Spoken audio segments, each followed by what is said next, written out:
Hi there, this is Nadia, the astrologer for people like myself who don't believe in astrology but love exploring their natal charts. And this is another episode in my natal placements how-to series in which I give practical recommendations and how-to guides that are based on which sign some of the elements of your natal chart are occupying, like sun and the ascendant and the moon and the other planets. And in this episode, I will give you suggestions on how to relax and untense yourself based on the sign of your natal moon. Now, sun is more connected to the story we tell about ourselves, and the ascendant to the quality of our presence and to our immediately visible approach to dealing with things. And to put it simply, moon in our natal chart and in our life is making sure that in our lives we feel at home to such an extent that we can relax and restore. Whatever qualities this moon has, like the sign, the house it's occupying, the aspects it's making to other elements of the natal charts, they describe really well the circumstances in which a person is able to feel at home, to relax and to restore. And for each person, those circumstances may be strikingly different. The telltale sign that the moon is unhappy and absolutely not satisfied is when the person is tense and or cranky. They cannot relax. And we may think that such a tense person can benefit from some universal relaxation techniques, right? At the same time, we know it from experience and from observation that that's not always the case. And that some people are just really bad at chilling. Or are they? Maybe they just need something else, something different from the most obvious relaxation techniques to stop being so tense. As a non-believing astrologer who mostly works with non-believing clients, I try to approach the natal charts in a way that allows me to give my clients something to try out, something they could test and see whether ideas that originate from astrology and from their natal charts can improve their lives. And this is what I'll try to do in this video as well. This is what I try to do in every one of my videos. But more often than not, by the way, people are already doing what their moon needs. Or at least they know that when they do it, it makes them feel better. So let's see if maybe you already are soothing yourself the way your moon wants to be soothed, and maybe give you some fresh ideas for how to do it better. By the way, I have a whole playlist named Natal Planets where I give this sort of practical recommendations based on the signs of your natal planets, luminaries, and points. I will link it up below. But do subscribe to my channel to make sure you don't miss any of the future installments about, say, Venus or Saturn or Midheaven. These I will still release in the future. And if at some point you find yourself enjoying the video, it will make me very happy if you press the like button or leave a comment. And now let's go through the moon signs and what they need to relax. Aries Moon. This is one of my favorites because it is so counterintuitive. So Aries is in many ways the sign of adrenaline. And how can that be relaxing? The answer is that it's not relaxing per se.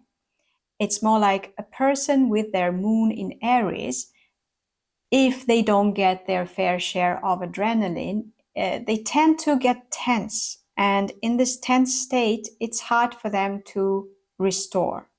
The analogy I use working with clients that have their moon in Aries is this. So when a parent is holding their infant, like so, and gently throws them in the air, and maintains eye contact and laughs with the infant. And it's not like it's not scary for the infant. They do make this face the moment they're lifted up.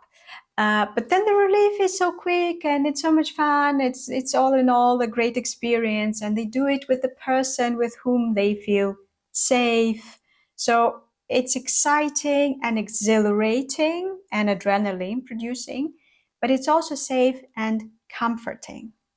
And the moon in Aries needs something like that, maintaining a basic sense of security while doing something exhilarating and adrenaline producing, preferably in the company of a person they love.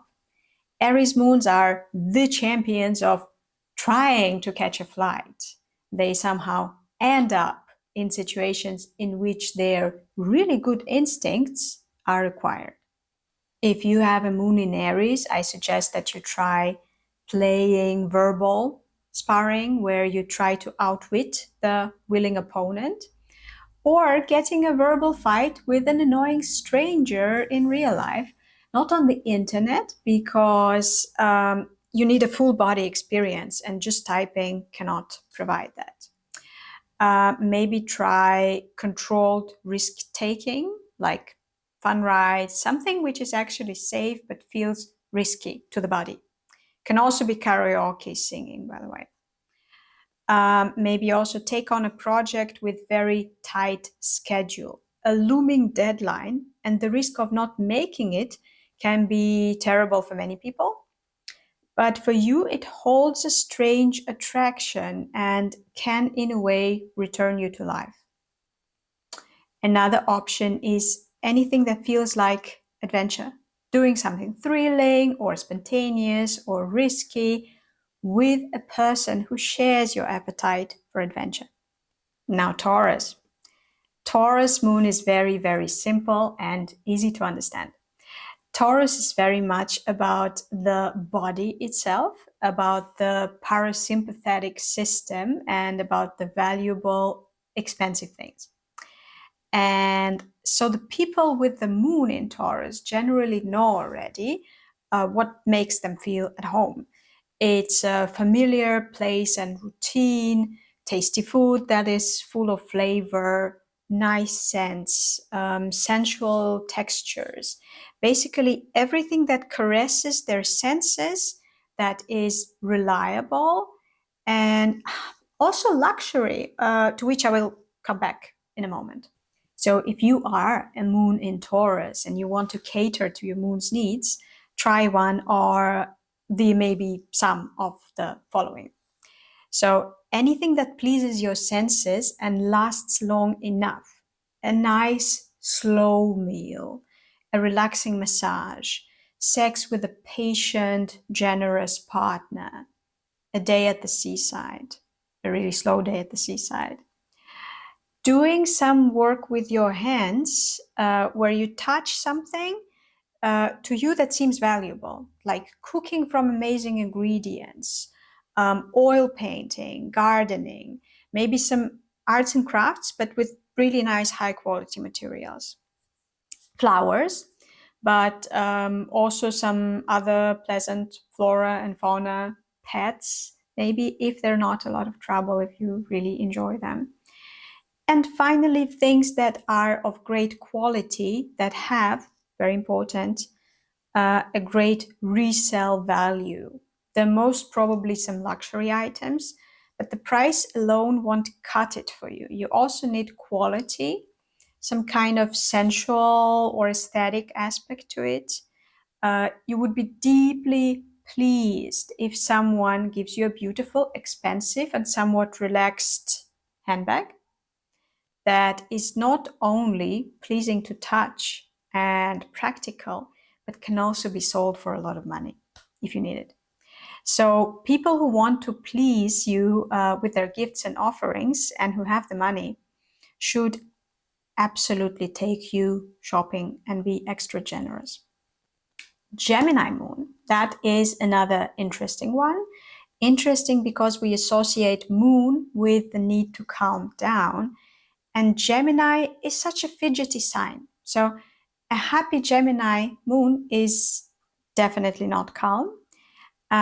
This is also why I prefer to use the negative definition of a state you're in when the moon is happy. You are not tense. And a Gemini moon gets tense when it's bored. If it happens, it can wind itself up into a frenzy of very unhelpful thoughts, which will dampen mood and contribute to even more tension. This is a self-perpetuating negative cycle. Now, all of us sometimes go through phases where we feel like crawling under a blanket and staying there for a week. Maybe not everyone, but a lot of the people I know. But if you are a moon in Gemini and you get into such a mood, you are allowed to stay under the blanket for a day until you are rested physically. But after that, you better get yourself from under that blanket and entertain yourself. Here is how you do it. You go outside, you take a walk, you look around yourself. You meet people, especially people who are not your closest friends, but who you are sure to talk about something interesting. You watch movies, you go to museums, you listen to lectures and such. You gossip, very important for this moon. You spend time with young or youthful people. Gemini is a very youthful sign. You attend a lecture about something understandable but new to you. But mostly, like, the general idea is that you just make sure that there's some fresh information, communication, and impressions coming your way, that it doesn't become stale around you. And now the Cancer moon. In Cancer, the moon is at home and has the traditional lunar needs like attachment, security, love and care, attention to feelings, acceptance, home, food, and maybe also some whimsy, some tiny vignette to your life that is a little bit creative and that you are also nurturing. Nurturing is very important to Cancer. As children, Cancer moons have strong attachment needs, which in a good scenario are satisfied and create strong familial bonds, or are not satisfied, in which case an adult Cancer moon will seek secure attachment wherever she can get it. So long-standing familial close relationships are priority number one. And if you are a Cancer moon, you need to invest into it constantly. Now, it doesn't have to be a relationship with your partner, children, or parents. It's any strong relationship where you feel loved, accepted, safe, that lasted long enough. So for Cancer, duration of a relationship is very important, where you feel protected, not in a way where people would get into fights for you, but in a sense that you have strong interdependent relationships with those people. And you need to feel that they are either your family or that they are like your family, that they are like a family to you and you to them. So with that familial attachment thing out of the way, bam, here are some more ways to cater to your moon's needs. Whatever makes your home life more cozy is good for your moon. Water-related, safe holiday activities like a spa or a seaside holiday also count. Sweet little family traditions that you cherish, introducing them and maintaining them. Eating is very important, but it's even better if you are fed by the people that you like. And also if people you like are hosting you in a very nice way, making sure you have a nice stay. And finally, your moon is very sentimental. So it loves remembering the good old days and talking about the past with people who shared this past with you. Leo moon. Oh, this is one of the simplest, easiest moons, I wanted to say on the planet, but around it in any case. It is extraordinarily vain. and kind of good-natured at the same time. It thrives on compliments and on displays of affection. It is self-centered in a naive, somewhat childish way, so it may put itself first and give its person the main character vibes, even if the story that this person is telling about themselves doesn't quite fit it. The easiest way to please this moon is to dress up and be magnanimous, to impress others with your looks and your good nature. Who those others are may depend on many other factors. It can be anything from a partner, random people on the internet, clients, a close-knit group of friends, people in the club, bosses, anyone. But there must be someone who is generous with complimenting the Leo moon. Otherwise, it wilts and becomes petulant. In the absolute emergency, the Leo moon can also be rescued by attracting negative attention. But there are much more pleasant ways to satisfy it, such as good looks that are well known to be one of the most accessible and effective antidepressants. Adoration from a romantic partner or from people who are very generous with compliments.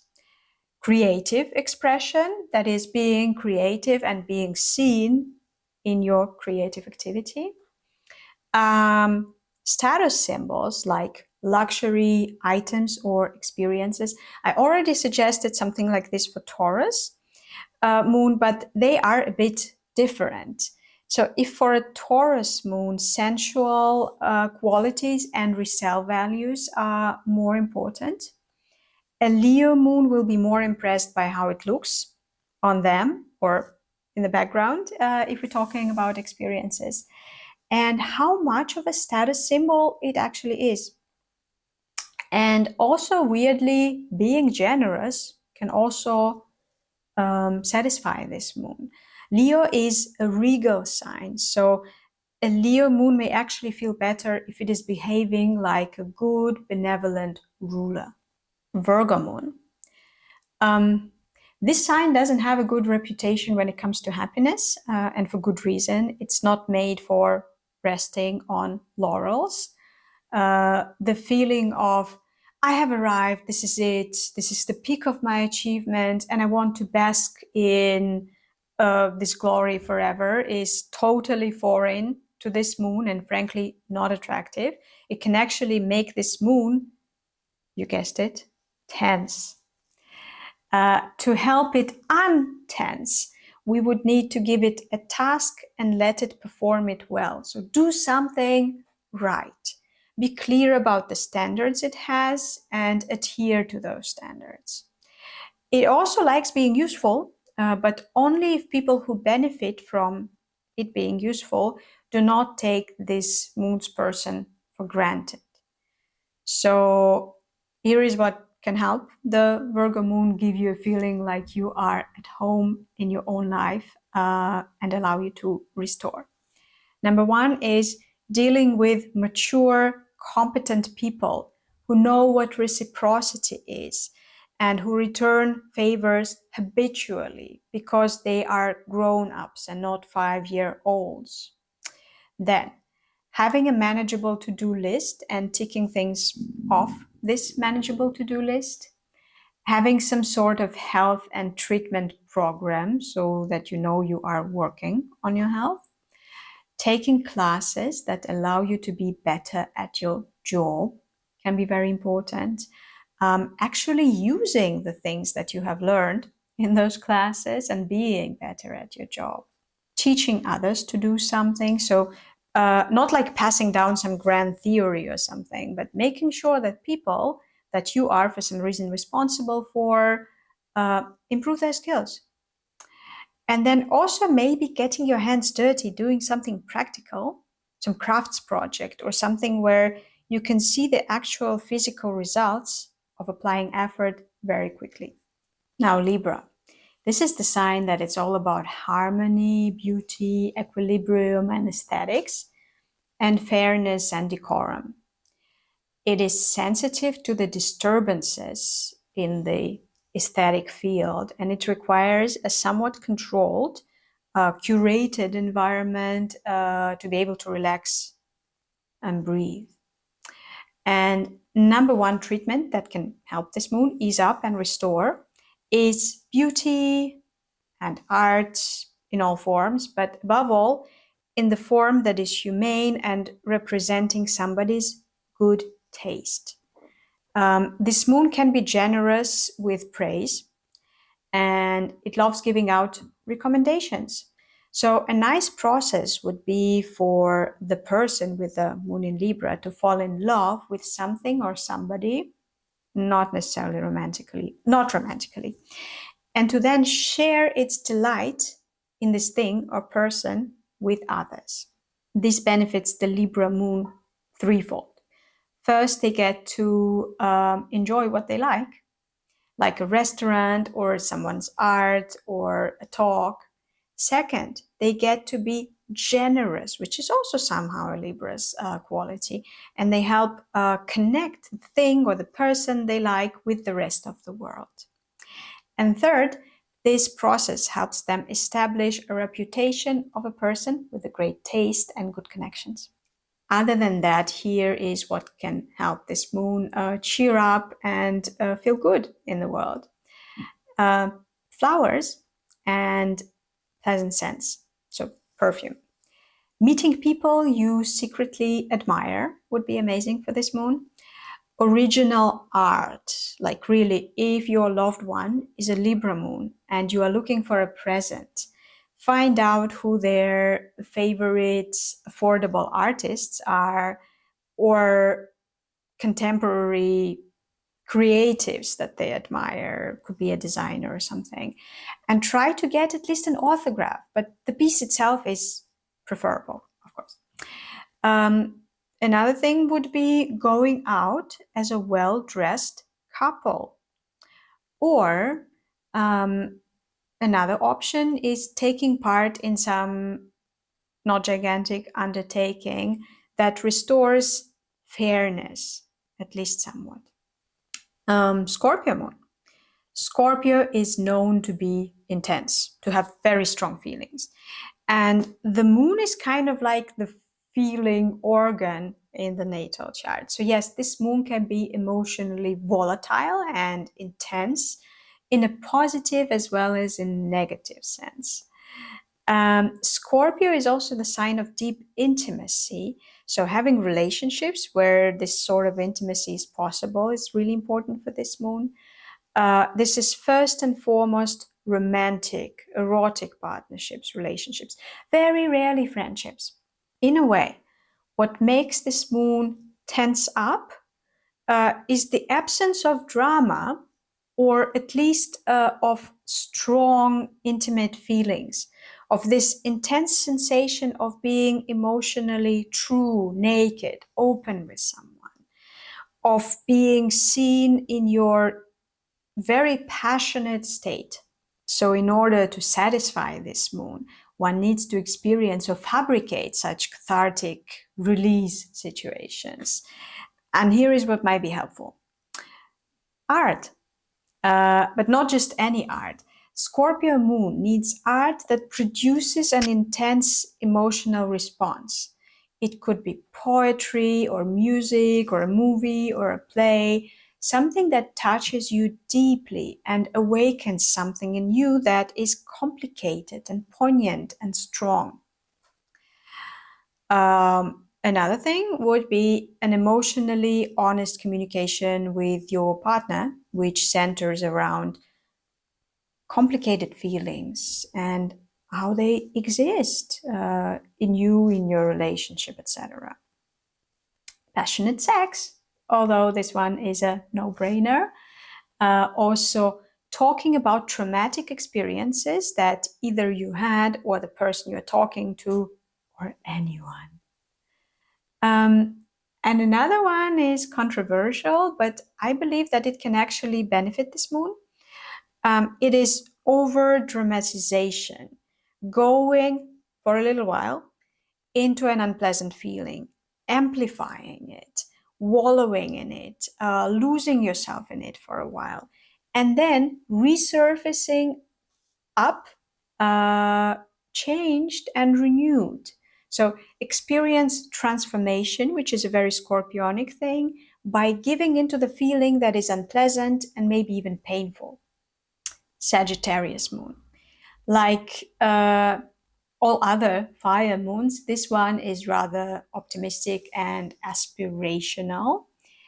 It needs to have something to look forward to and is usually rather good at finding what to look forward to, at producing this picture of the future that is worth living. What can really throw it off is the disappointment, the situations where this moon's optimism has been proven to be unwarranted, or grim pictures of the future. So basically, if you are a Sagittarius moon, the worst thing you can do to yourself is surround yourself with pessimists. This can really crush your spirit. What can, on the other hand, support you is surrounding yourself with people who look into the future with optimism in any area of life. Economic growth, intellectual development, cultural exchange, adventures to look forward to, increasing one's coolness factor. So that is important, and a few other things, such as planning for growth in general, making aspirational plans for future, writing them down perhaps, or making vision boards like Pinterest boards of what you want for yourself in the future, shopping wish lists, visualizing your aspiration in any way, watching aspirational movies about how someone was able to drastically improve their situation or something, anyways. Feeling very educated and cultured and erudite, which it doesn't have to be objective. You just need to have a good backdrop against which you look like an intellectual. There's a trick. Making foreign trips to exotic locations would also please this moon, as well as aspirational, very important word for Sagittarius, aspirational purchases that are a bit above your socio-economic class that you're in right now, but that would be totally appropriate once you improve your socio-economic standing. Capricorn. This one is a serious, responsible moon. It is said that in all likelihood, the demands that it is making on the person originated in the demands that the parents were making when this person was little, from the standards that those parents were trying to uphold. In any case, this moon will not allow you to relax unless you did something that warrants respect. So going on a 2 weeks long vacation in an all-inclusive resort and taking only easy reading with you is the absolute poison for this moon.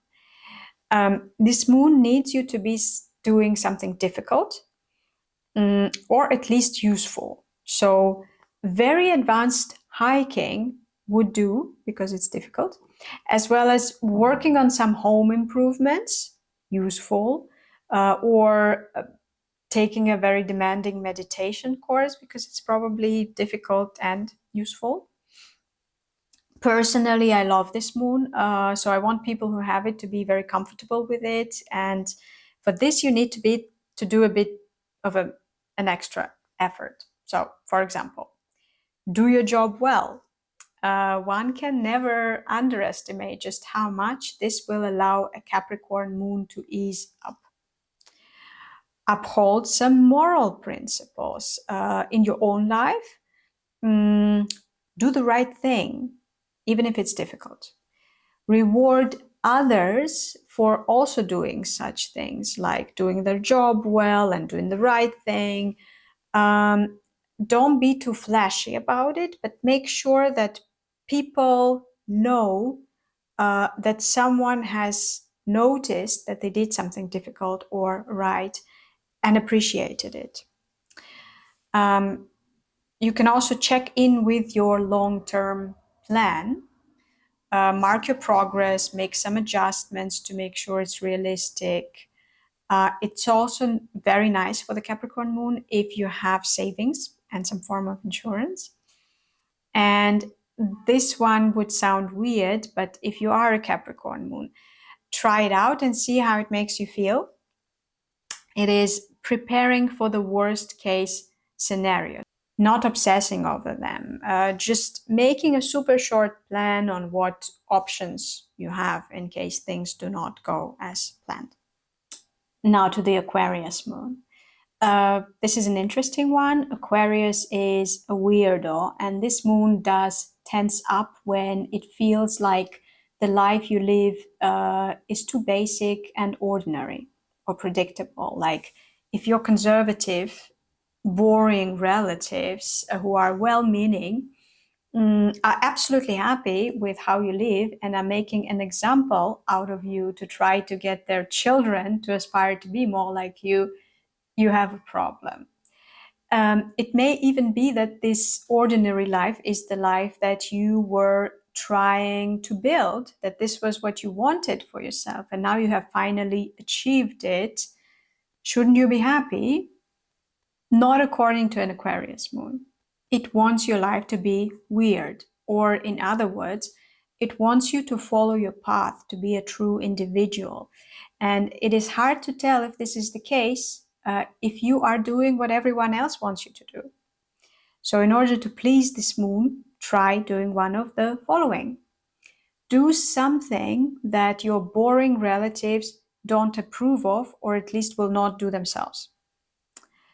Find some weird role models in your family history so you don't feel isolated among the boring basic relatives. Find your tribe, other weirdos who support and value you. Support other people when they let their freak flag fly. And if we're talking about gifts and what to give to a person with the moon in Aquarius, those gifts should not be generic. Instead, they should be something that allows the Aquarius moon to know that the person giving the gift knows the quirks of the person receiving the gift very well. The Pisces moon is very sensitive and impressionable to the point where it can get overwhelmed and dissociate. When this thing happens, the moon in Pisces person is generally emotionally confused, disoriented, and tense, of course, like with every moon that is not happy. So very strong stimulation, high stakes situations, and intense feelings of others are not optimal for this moon, partly because in all of this, it is hard for the Pisces moon to listen to its own needs. And then to self-medicate, the moon in Pisces people often retreat in a kind of a dissolved state where they can be absorbed in something else, where they don't feel like they exist as a separate being, where they just don't think about themselves at all. This can be achieved with daydreaming or computer games or reading or watching something addictive, addictions themselves as well. And this can be somewhat helpful. Or you can try something else, like engaging in some form of creative activity, losing yourself in some erotic activity, just sleep more, letting yourself daydream or just switch off, looking at or through something. Listening to music can also help, or looking at water, especially if it's an especially large body of water. Well, as you can see, the needs of the different moons are themselves very different. And since this is an astrology video, the most logical step would be to try things out that belong to your moon's sign. Just as a side note, the sign of your moon is not the same as your normal zodiac sign. It's calculated separately. If you know your natal chart, you know it. If not, Google it. So yes, doing what your moon is supposed to want is the first logical step. But if you don't believe in all that, then you can also try out different recommendations and look at how you respond. And this can also work for people who believe in astrology, because your moon is not just influenced by your sign, but also by your house. It can also be aspected by some other planets. So, for example, if your Gemini moon is sitting in your natal chart very right next to Saturn, it can behave a little bit like a Capricorn moon because Saturn rules Capricorn. Yeah, so that was it. And I thank you for watching, and I wish you and your moon all the best, and see you in the next videos.